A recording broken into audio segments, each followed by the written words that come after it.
हाँ, आज हम पढ़ेंगे ग्लूकोनियोजेनेसिस। ग्लूकोनियोजेनेसिस मतलब सिंथेसिस ऑफ ग्लूकोज। इसी प्रोसेस को हम ग्लूकोनियोजेनेसिस बोलते हैं। ग्लूकोनियोजेनेसिस की स्पेलिंग GLUCONEOGENESIS, जो कि टॉपिक आता है कार्बोहाइड्रेट मेटाबॉलिज्म के अंडर में। जी हाँ। और ग्लूकोनियोजेनेसिस मतलब synthesis of glucose from non carbohydrate precursors. Precursors क्या? प्रिकर्सर्स मतलब इनिशिएट, प्रोसेस को इनिशिएट करने वाले कंपोनेंट्स, उसको हम प्रिकर्सर्स बोलते हैं। Precursors glucogenesis universal pathway. ये यूनिवर्सल पाथवे है, animal, plants, fungi, micro organism सब में ये पाई जाती है। क्या काम करती है दोस्तों? सिंथेसिस ऑफ ग्लूकोज करती है। कौन सी pathway? Gluconeogenesis, site of gluconeogenesis. Higher animals में ये होती है लीवर में और किडनी में, मगर मोस्टली देखा जाए तो ये होती है लीवर में सबसे ज़्यादा क्वांटिटी में और किडनी में कम क्वांटिटी में।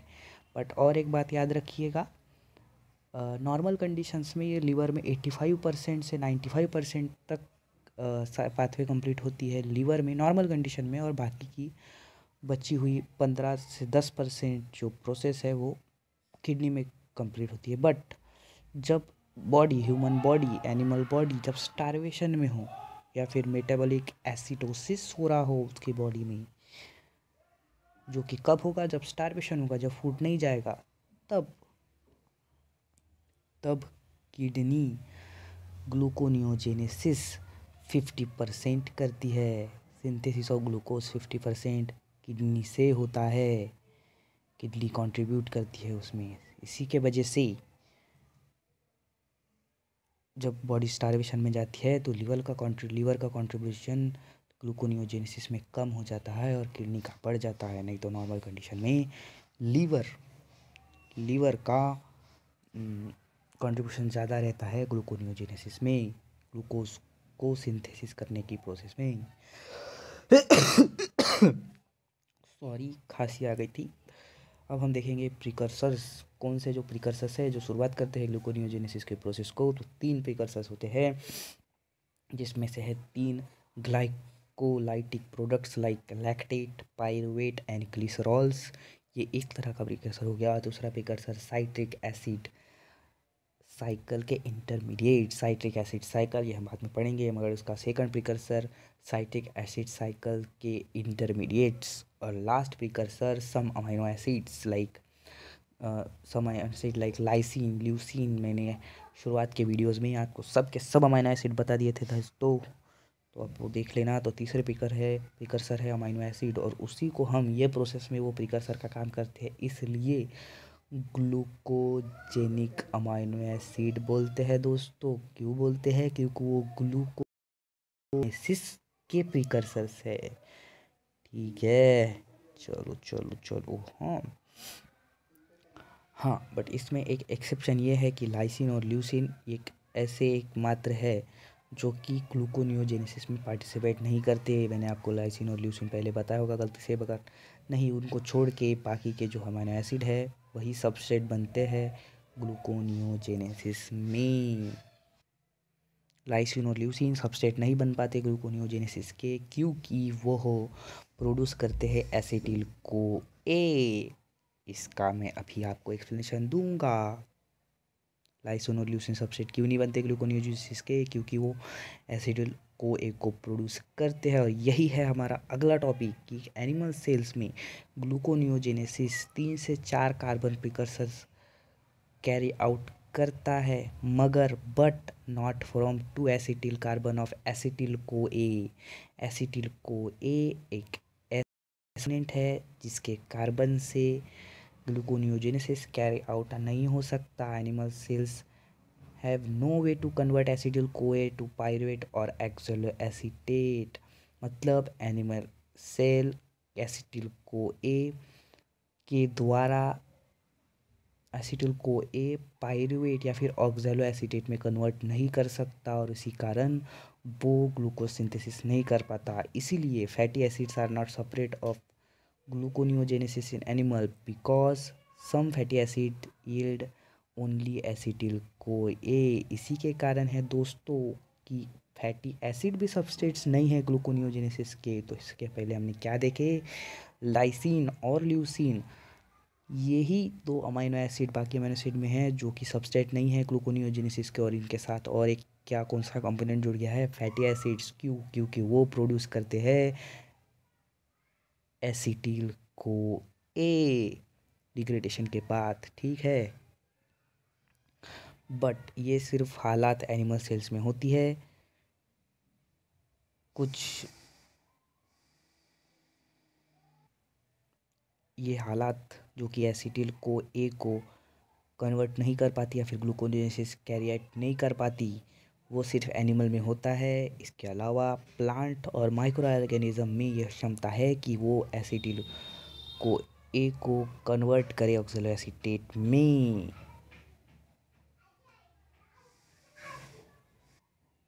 और उसके बाद ग्लूकोज का सिंथेसिस करे। तो आपके सामने तो स्क्रीन पे जभी से दिख रहा है और मैं बस बड़बड़ करते जा रहा हूँ, वो है ग्लूकोनियोजेनेसिस की साइकिल। साइकिल नहीं बोलेंगे, पाथवे बोलेंगे, क्योंकि ये फिर से लौट के बाहर नहीं आती।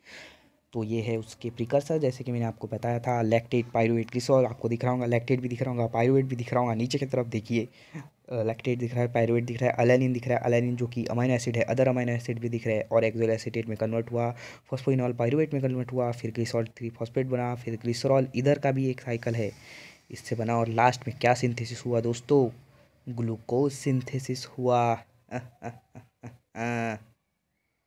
इसके बाद आता है ग्लूकोनियोजेनेटिक पाथवे के बारे में। तो ग्लूकोजेनेटिक पाथवे ये ग्लाइकोलाइसिस के साथ साथ चलती है। इसमें जो बहुत सारे स्टेप्स होते हैं वो मैच करते हैं, मगर इसका मतलब ये नहीं है कि वो एग्जैक्टली रिवर्सिबल है। रिवर्सिबल मतलब कि वही प्रोसेस से आगे बढ़े तो वही प्रोसेस से पीछे आ जाएंगे। ग्लूकोनियोजेनेटिक सिंथेसिस ऑफ ग्लूकोज करने की पाथवे है, तो ग्लाइकोलाइसिस उल्टी पाथवे है। उल्टी पाथवे मतलब ग्लूकोज को फिर से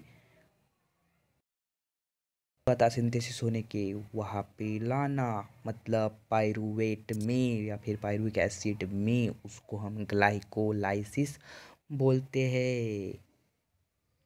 तो ग्लाइकोलाइसिस और ग्लूकोनियोजेनेसिस में 7 स्टेप्स में सेम तरह के एंजाइम्स काम आते हैं। तो वो स्टेप्स जिसमें सेम तरह के एंजाइम दोनों पाथवेज में यूज़ हो रही है वो रिवर्सिबल रहेंगे, मगर जिसमें एंजाइम सेम सेम नहीं है वो पाथवेज, वो रिएक्शंस, वो स्टेप्स रिवर्सिबल नहीं रहेंगे, उसलिए हम उन्हें इरिवर्सिबल बोलेंगे। तो 7 स्टेप्स ऐसी है जो कि रिवर्सिबल है क्योंकि उनके एंजाइम सेम है, मगर 3 स्टेप्स जो है वो इरिवर्सिबल है। और ऐसे ही 3 इरिवर्सिबल स्टेप्स मैं अभी आपको बताऊंगा। जी हाँ, तो वो 3 स्टेप्स है जो कि इरिवर्सिबल है। पहली स्टेप है of glucose to glucose 6 phosphate catalyzed by hexokinase, जो कि पहली स्टेप है। देखिए दोस्तों, ग्लूकोज कन्वर्ट हो रहा है ग्लूकोज 6 फॉस्फेट में। मैंने आपको जूम किया, आपको दिख रहा होगा। ये स्टेप उस स्टेप से सेम नहीं है जिससे ग्लूकोज 6 फॉस्फेट ग्लूकोज में कन्वर्ट हो रहा है, पर ग्लूकोज जब ग्लूकोज 6 फॉस्फेट में कन्वर्ट होता है तो उसकी प्रोसीजर सेम नहीं रहती, इसलिए वो इरिवर्सिबल स्टेप मानी जाती है। वो प्रेजेंस में होती है हेक्सोकाइनेस। हेक्सोकाइनेस याद रखना या हेक्सोकाइनेस लिख देना, ठीक है। खोखला ब्रेक। जी हाँ दोस्तों, तो पहली स्टेप आपको बता के हो गई है जो कि इरिवर्सिबल नहीं है। जो इरिवर्सिबल है, glucose conversion into glucose 6 phosphate in the presence of और catalysed by hexokinase enzyme. Yes yes. और सेकंड स्टेप है the conversion of fructose 6 phosphate to fructose 1,6 bis phosphate by phosphofructokinase, short form है PFK1। तो आप देख सकते हैं इसमें ही फ्रुक्टोज आपको दिख रहा है, मैंने झूम किया, फ्रुक्टोज 6 फॉस्फेट कन्वर्सन हो रहा है फ्रुक्टोज 1,6 बिस फॉस्फेट में। इसमें भी आप देख सकते हैं जब ये सीधी प्रोसेस जारी है ग्लूकोनियोजेनेटिक के दिशा में ऊपर, जो कि डार्क एरो आपको दिख रहा है वो ऊपर जा रही है, ऊपर जाती है तो एटीपी नहीं लगता, मगर जब वो वापस आती है मतलब फ्रुक्टोज 6 फॉस्फेट कन्वर्ट होता है फ्रुक्टोज 1,6 बिस फॉस्फेट में, तो वहाँ पे एटीपी का यूटिलाइजेशन लगता है, इसलिए वो प्रोसेस इरिवर्सिबल है। तो ये हो गई दूसरी स्टेप जो कि इरिवर्सिबल है। देखते हैं तीसरी step, the conversion of phosphoenol pyruvate to pyruvate by pyruvate kinase. अरे मैं इसमें तो आपको किसके प्रेजेंस में हो रहा है वो बताना भूल गया। तो सेकंड प्रोसेस में फ्रुक्टोज 6 फॉस्फेट कन्वर्ट हो रहा है फ्रुक्टोज 1,6 बिस फॉस्फेट किसके प्रेजेंस में, फॉस्फोफ्रुक्टोकाइनेज PFK-1, जो कि उसका शॉर्ट फॉर्म है, यहाँ लिखा नहीं है, आप याद कर लेना, मैंने पढ़ा हूँ, या फिर आपके लिए एक बार फिर से रिपीट कर देता हूँ, phosphofructokinase PHO FRUCTOKINASE short form है PFK-1। ठीक है दोस्तों, अभी थर्ड स्टेप। पहले इसमें कौन से इसमें कैटेलाइज्ड कर रहा था हेक्सोकाइनेज, दूसरे इसमें स्टेप में कौन कर रहा है फॉस्फोफ्रुक्टोकाइनेज। अब देखते हैं तीसरी स्टेप में the conversion of phosphoenol pyruvate to pyruvate by pyruvate kinase. ये है तीसरी स्टेप। इसमें भी आप देख सकते हैं कि फॉस्फोइनल पाइरुवेट का कन्वर्सन हो रहा है पाइरुवेट में, मगर जब ये जाती है ऊपर, ये आपको एरो दिख रहा होगा, ऊपर की तरफ जा रहा है मतलब ग्लूकोनियोजेनेसिस, वापस आ रहा है मतलब ग्लाइकोलाइसिस। जब ऊपर की तरफ जारी है तो प्रोसेस अलग है, लेकिन जब वापस आ रही है तो प्रोसेस अलग है। इसी के कारण वह स्टेप इरिवर्सिबल है, और ये किसके प्रेजेंस में होती है, पाइरुवेट काइनेज के प्रोसेस में हो रही है। ठीक है, तो 3 स्टेप हो गई। पहली में क्या, conversion of glucose into glucose 6 phosphate. दूसरे में क्या, तो conversion of fructose 6 phosphate into fructose 1,6 bis phosphate in the presence of या फिर बाय फॉस्फोफ्रुक्टोकाइनेज। पहले इसमें ग्लूकोज 6 फॉस्फेट कन्वर्सन है, कैटेलाइज कौन कर रहा है, हेक्सोकाइनेज। और थर्ड इसमें इरिवर्सिबल प्रोसेस है, उसमें कौन किसके प्रेजेंस में हो रहा है, पाइरुवेट काइनेज। तो ये 3 प्रोसेस है जो कि इरिवर्सिबल है। तो इसी तरह से आपको ग्लूकोनियोजेनेसिस यह साइकिल समझ में आ गई होगी। मैंने पहले आपको बताया कि ग्लूकोनियोजेनेसिस के प्रिकर्सर्स कौन से हैं, और ये है वह पाथवे, और फिर आपको कंपेयर करके दिखाया कि ग्लूकोनियोजेनेसिस जो ऊपर जा रही है वो है, वापस आ रही है वो ग्लाइकोलाइसिस है, और इनका डिफरेंस बताया। 7 स्टेप मैच करती है, मगर 3 स्टेप मैच करके भी अनमैच करती है, क्योंकि वह इरिवर्सिबल है। इरिवर्सिबल इसलिए है क्योंकि इनकी स्टेप्स अलग अलग है। किसी में जाते समय एटीपी लग रहा है तो किसी में वापस आते समय एटीपी नहीं लग रहा, किसी में NADP यूटिलाइज हो रहा है तो किसी में कुछ हो रहा है, इसलिए वह इरिवर्सिबल होती है। इसी तरह से यह वीडियो ख़त्म हुई। आपको अगले वीडियो में मैं बताऊंगा कि conversion of pyruvate to phosphoenol pyruvate इसकी तह तक जाएंगे दोस्तों। Conversion of pyruvate to phosphoenol pyruvate मतलब ये कॉम्प्लिकेटेड प्रोसेस है। इसमें पहले पाइरुवेट डायरेक्ट फॉस्फोइनॉल पाइरुवेट में कन्वर्ट नहीं होता, पहले पाइरुवेट कन्वर्ट होता है ऑक्जेलो एसीटेट में, फिर वह कन्वर्ट होता है।